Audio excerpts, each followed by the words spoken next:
ರೈತರಿಗೆ ಸಾಲ ತುಂಬಲು ನೋಟಿಸ್ ನೀಡುತ್ತಿರುವ ಹಾಗೂ ಪದೇ ಪದೇ ರೈತರಿಗೆ ಬ್ಯಾಂಕಿನ ಸಿಬ್ಬಂದಿಗಳು ಕಿರುಕುಳ ನೀಡುತ್ತಿರುವುದರಿಂದ ಅಖಿಲ ಕರ್ನಾಟಕ ರಾಜ್ಯ ಕಿಸಾನ್ ಜಾಗೃತಿ ಸಂಘ ಲಕ್ಷ್ಮೇಶ್ವರ ತಾಲೂಕು ಘಟಕದ ವತಿಯಿಂದ ಸಿಗ್ಲಿ ಗ್ರಾಮದ ಕೆನರಾ ಬ್ಯಾಂಕ್ ಅಧಿಕಾರಿಗಳಿಗೆ ಮನವಿಯನ್ನು ಸಲ್ಲಿಸಲಾಯಿತು. ಇದೇ ರೀತಿ ರೈತರಿಗೆ ಪದೇ ಪದೇ ಕಿರುಕುಳ ನೀಡಿದರೆ ಮುಂದಿನ ದಿನಗಳಲ್ಲಿ ಉಗ್ರ ಹೋರಾಟವನ್ನು ಮಾಡಲಾಗುವುದು ಎಂದು ತಿಳಿಸಿದರು. ರೈತರು ಅತಿವೃಷ್ಟಿಯಿಂದ ಬೆಳೆದ ಬೆಳೆ ಹಾನಿಯಾಗಿ ಸಂಕಷ್ಟದಲ್ಲಿದ್ದಾರೆ. ಈ ಸಂದರ್ಭದಲ್ಲಿ ಬ್ಯಾಂಕಿನ ಸಿಬ್ಬಂದಿಗಳು ಕಿರುಕುಳ ನೀಡುತ್ತಿರುವುದು ರೈತರಿಗೆ ಏನು ಮಾಡುವುದು ಎಂದು ತೋಚದಾಗಿದೆ.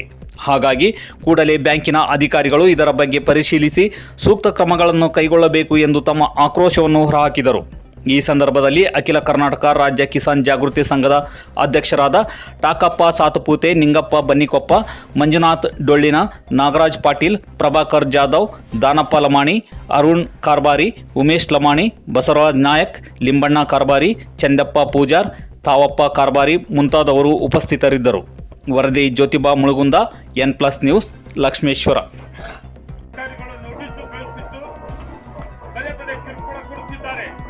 ಇದರಿಂದ ರೈತ ಮಾನಸಿಕವಾಗಿ ಅಸ್ವಸ್ಥಗೊಂಡು ನೇಣು ಮತ್ತು ವಿಷಕಾರಿ ಎಣ್ಣೆಯನ್ನು ತೆಗೆದುಕೊಳ್ಳುವ ಪರಿಸ್ಥಿತಿ ಉಂಟಾಗಿದೆ.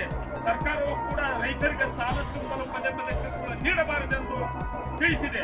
ಕಾರಣ ಕೂಡಲೇ ಈ ರೈತರು ಬೆಳೆ ಸಾಲ ಪಡೆದ ಸಂಬಂಧಪಟ್ಟ ಬ್ಯಾಂಕ್ ಅಧಿಕಾರಿಗಳು ರೈತರಿಗೆ ನೋಟಿಸ್ ಕೊಟ್ಟು ಪದೇ ಪದೇ ಕಿರುಕುಳ ನೀಡಬಾರದೆಂದು ತಾವುಗಳು ತಮ್ಮ ಬ್ಯಾಂಕಿನ ಮೇಲಾಧಿಕಾರಿಗಳಿಗೆ ಈ ಕುರಿತು ತಿಳಿಸಬೇಕೆಂದು ತಮ್ಮಲ್ಲಿ ವಿನಂತಿಸಿಕೊಳ್ಳುತ್ತೇವೆ.